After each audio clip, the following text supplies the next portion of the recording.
Praise the lord. Welcome to daily promise. అనుదిన వాగ్దానానికి మీ అందరికీ ఆహ్వానం. ఈరోజు దేవుని యొక్క వాక్యం మనం చూసినట్లయితే గలతీయులకు రాసిన పత్రిక 5వ అధ్యాయం 22వ వచనంలో ఒక చక్కని మాట ఈ విధంగా వ్రాయబడి ఉంది. ఏమని అంటే, అయితే ఆత్మఫలమేమనగా ప్రేమ, సంతోషం, సమాధానం, దీర్ఘశాంతం, దయాలత్వం, మంచితనం, విశ్వాసం, సాత్వికం, ఆశా నిగ్రహం. దేవుడు భక్తుని ద్వారా ఈ మాటలు తెలియజేశాడండి. మనం ఆత్మఫలం ఫలించాలనే ప్రభు యొక్క విషయాలన్నీ ఇక్కడ రాశాడు. ఇక్కడ 9 ఆత్మఫలం ఫలించే విషయాలు దేవుడు తెలియజేశాడు. దాంట్లో మొదటిగా ఏంటంట, ప్రేమ. ఆత్మఫలం మనం ఫలించాలి, ఆత్మలో ఫలించాలి అంటే మన జీవితంలో ప్రేమ కలిగి ఉండాలి.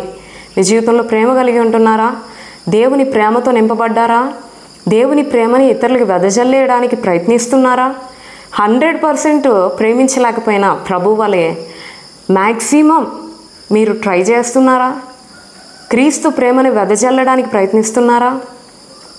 ఆత్మఫలంలో మొదటిది ఏంటి అంటే ప్రేమ కలిగి ఉంటారు. మీరు ఆత్మలో ఫలిస్తున్నారు అని ఎప్పుడు తెలుస్తుంది అంటే మీ జీవితంలో ప్రేమ మీరు కలిగి ఉన్నప్పుడు. రెండోదిగా సంతోషం కలిగి ఉంటారు. వారు కష్టం వస్తే భయపడిపోరు. కష్టం వస్తే దుఃఖంతో దుఃఖాముఖులై ఒక మూలే కూర్చొని ఉండరు. వారు క్రీస్తులో ఆనందిస్తూ ఉంటారు. అపోస్తులుడైన పౌలు ఫిలిప్పీ సంఘానికి చెప్తూ 4వ అధ్యాయం 4వ వచనంలో అన్నట్లు, ఎల్లప్పుడూ ప్రభువునందు ఆనందించుడి, మరలా చెప్పుదును ప్రభువునందు ఆనందించుడి అని భక్తుడు ఎలాగైతే చెప్పాడో భక్తుని వలె క్రీస్తులో ఆనందించే వారిగా ఉంటారు. ఆత్మఫలం ఫలించే వారు రెండోదిగా ఆనందిస్తారు. మూడోదిగా సంతోషం కలిగి ఉంటారు. మూడోదిగా ఏంటంట, సమాధానం కలిగి ఉంటారు, నెమ్మది కలిగి ఉంటారు, ప్రతి విషయంలో సమాధానం కలిగి ఉంటారు, దీర్ఘశాంతం కలిగి జీవిస్తారు, వెయిట్ చేస్తారు, దయాలత్వం చూపిస్తారు, మంచితనమే కలిగి ఉంటారు, విశ్వాసంతో ఉంటారు, సాత్వికం కలిగి ఉంటారు, ఆశా నిగ్రహం కలిగి జీవిస్తారు. ప్రియ దేవుని బిడ్డ, ఈరోజు నీ జీవితంలో ఆత్మఫలం ఫలిస్తున్నావో ఫలించట్లేదో ఈ యొక్క 9 విషయాలు నీ జీవితంలో నువ్వు ఒక్కసారి అన్వయించుకొని పరిశీలించుకో. ఎందుకంటే ఈ విషయాల్లో ఒక్కటి నీ జీవితంలో లేకపోయినా నువ్వు ఆత్మఫలాలు ఫలించలేకపోతున్నావు అన్న విషయాన్ని గమనించు. రాకపోతే, ఫలించలేకపోతే ప్రభువుని అడుగు.